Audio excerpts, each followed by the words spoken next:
they're going up everywhere. A 1.6 million square foot data center has been approved for Kenneth Wheatley's West Louisville neighborhood. Powerhouse, the company behind the project, says the center will sit on more than 150 acres. It would have the capacity of 525 megawatts, leading LG&E to add new infrastructure to accommodate it. Data centers house thousands of powerful computers or servers that work around the clock to make sure information is ready whenever users want to access it. Wheatley and his neighbors say they were kept in the dark, even as construction plans moved forward in their own backyards. We only get information down here in the West End when it's already in progress to be done. It's a similar sentiment among people in Boyd County. That's where AI and high-performance computing company TeraWulf plans to build what would be the state's largest AI data center, with more than a gigawatt of capacity by 2030. That's enough to power roughly 800,000 homes. Boyd County Judge Executive Eric Cheney is among the elected officials who say they signed a non-disclosure agreement regarding the project, limiting what they can say publicly about it.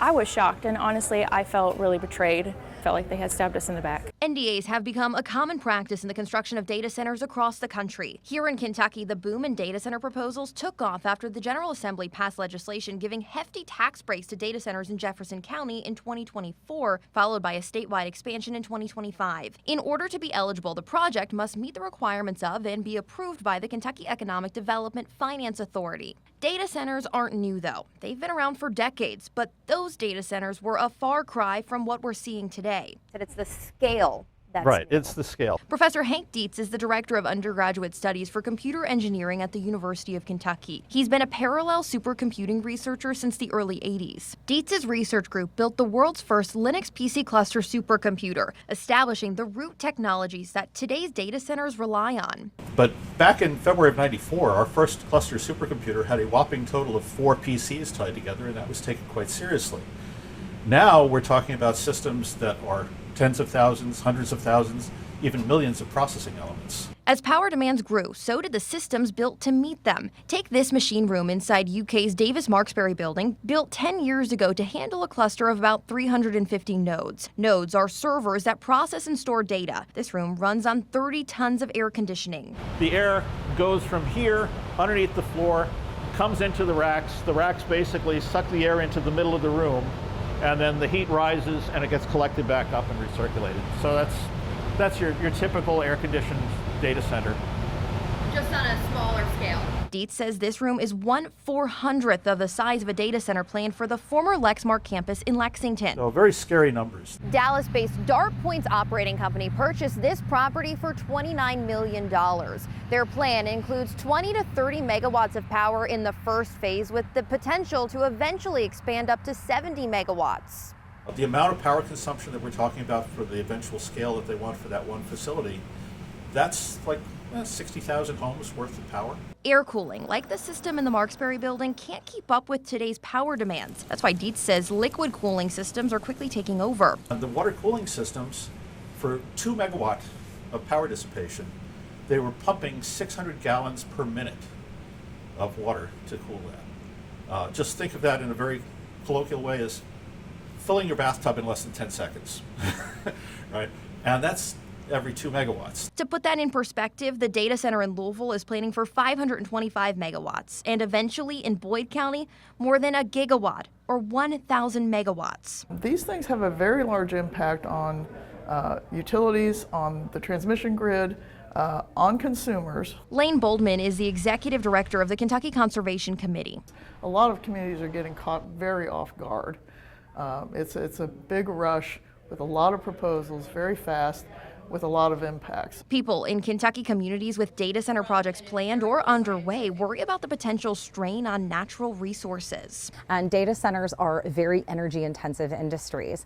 And so that is something we absolutely need to focus on. Water is also a significant resource that is used to cool data centers, but then there's also the potential challenges with noise pollution, vibrations. Among the impacts, costs passed on to ratepayers. This bill aims to make... Republican Representative Josh Bray introduced House Bill 593 during the 2026 legislative session. It would have required data center companies to cover electrical infrastructure upgrades and their own power costs. It also would have charged them $75,000 to connect to the power grid. The bill passed the House, but never made it out of the Senate. We did not act on a data center bill this session. And I think that's important because we know that we have a lot still to learn, and we're in a learning position. And I think we're still taking in information to figure out if there is a need for it or not. That's why Senator Robbie Mills says the General Assembly created the Energy Planning and Inventory Commission, or EPIC, a long-term energy strategy board. EPIC presented a new policy analysis to lawmakers this month. The economic development and ratepayer protection are mutually exclusive. The report says Kentucky is well positioned to compete for major data center investment with abundant land and water and some of the nation's lowest industrial electricity rates. But the report also warns clear rules are needed to protect Kentuckians and their wallets. I want to begin by giving credit where credit is due. Executive Director of EPIC, Eric King, says economic development and ratepayer protection don't have to be at odds. These things can be feasibly executed to protect ratepayers. Kentucky hasn't passed data center legislation yet, but Governor Andy Beshear says companies must cover their own energy costs if they want to operate here. He also says the projects must comply with state environmental regulations and demonstrate they won't do environmental harm. I'm not going to let one come to Kentucky that would pass along the costs of energy to the people of that region. We are not going to do that. Republican Senators Robbie Mills and Stephen West both agree Kentuckians shouldn't pay the price for data center expansion. This upcoming session will be a very important session as we wrestle with these issues. Whether the lawmakers are going to find a way to build in more protections, I think is great that they're looking at that. But the bottom line is, this is a large hit to energy very quickly, and you can't build your way out of that without some impacts to the ratepayers and to the utilities and to local economies. While technology created this problem, Dietz says it could also be the solution. In my opinion, the big problem that we have here is the technology that's being used to design these systems is fundamentally the same stuff that my group and others were doing in the 1990s. Dietz says the industry needs to rethink how large-scale systems are built and build them more efficiently. It's what he's been working on for a decade. Instead of working on integers and floating point numbers as single entities, what we're doing is we're breaking them down to the bit level, and we're only operating on the bits that are actually relevant in producing the results. This is a very early prototype, and there's still a lot of work to be done. But Dietz says it points toward a future where data centers could reduce power consumption by doing less work. In the meantime, for Kentucky communities, the question is what comes next, and whether new protections will be in place before the next data center breaks ground. For WKYT Investigates, I'm Samantha Valentino.